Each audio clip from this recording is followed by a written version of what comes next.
The 8th grade at Holy Cross has been doing a project where they would take a company slogan and then transform it to refer to God. For example, Allstate's slogan, "Are you in good hands?" They change and make it, "Are you in God's hands?"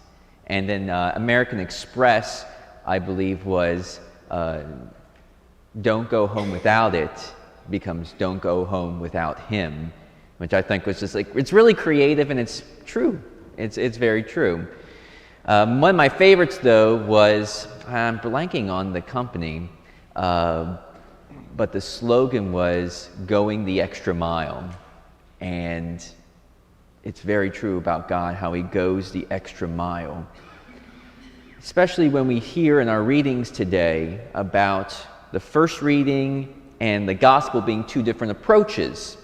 The first reading is about doing the minimum. You know, we have in the story of Exodus, they're making the law, and God's saying, all right, don't molest the alien, don't hurt the widow or the orphan, those who are in most need, but rather take care of them. If you give your cloak, don't try and take it back right away, because that's going to be what keeps them warm. You know, God was telling the people of Israel to keep this law because it set them apart from all the other nations, which was like a dog-eat-dog world. But, you know, for God that wasn't enough. And so we have the Sermon on the Mount, which talks about if one person asks you to go 1 mile in service, go an extra mile. And we hear in the gospel today, God saying the greatest commandment is to love the Lord your God with all your heart, with all your soul, and with all your strength. That kind of love that goes the extra mile. But we can't be commanded to love like that until we first receive that love. Because we don't love first, but we are first loved by God. And we see that very much on the cross. The crucifix, which is in every Catholic building and every Catholic church, it's kind of like our company slogan, our company symbol, because that is the way with which we live. But before we can live, we have to first receive that love and see that in Christ, he suffers and dies and rises for us. But we have to remember that he does this not because we did anything to merit it or deserve it. And we didn't do anything, we didn't want it. A lot of people think about it at the scene of the crucifixion. People are rejecting him, they're cursing him, they're beating him. But he still says, "Forgive them, Lord, they do not know what they do." God goes the extra mile so that sin can't keep us apart, so that we can be redeemed and loved, and so that we can return that love, and so by returning that love, be saved and set free. It's God who first goes the extra mile and manifests the love with which we are to return to him, that loving of our whole self.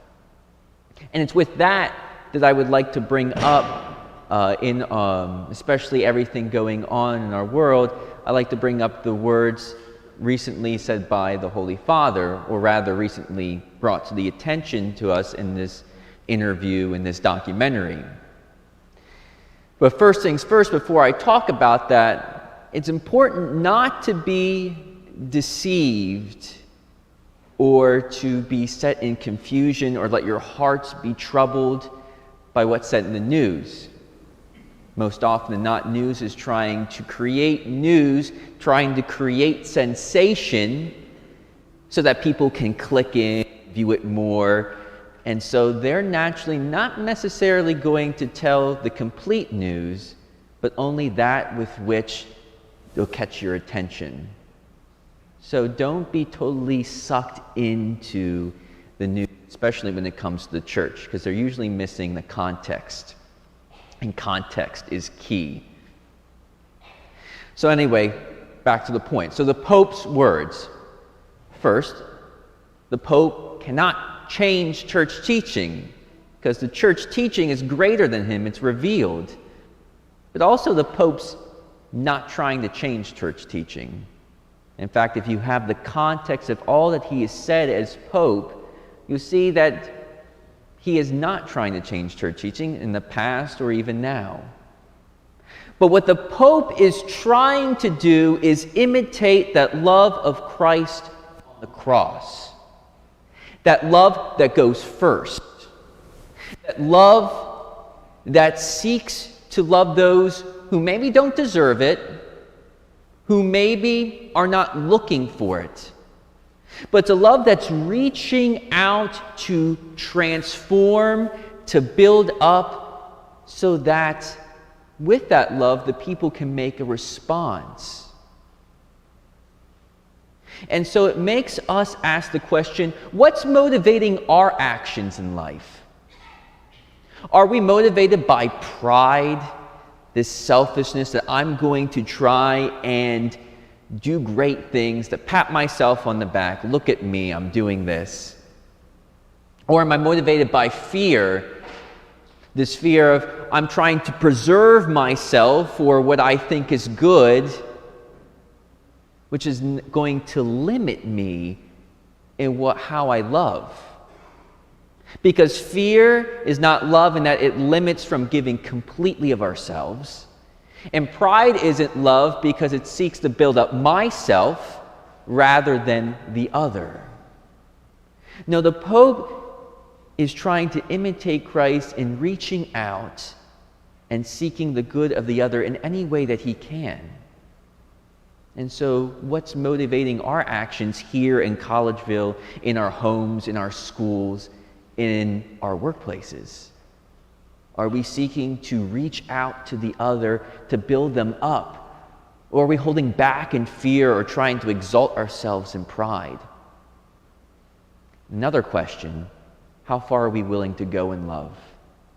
Are we willing just to go the bare minimum, like in our first reading, which is good? It's important to start there, the bare minimum, not in a dog-eat-dog kind of world, which we find ourselves in often. Or are we willing to go the extra mile? Are we willing to imitate Christ on the cross in loving even when it's uncomfortable and even when it costs ourselves? But like I said, in order to go the extra mile, we need to let God go the extra mile and love us and receive that love. And that's what you're about to receive right now.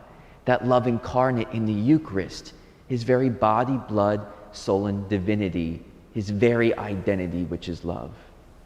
So receive him and be renewed in your body, blood, soul, so that you may go out and go the extra mile for your neighbor in love.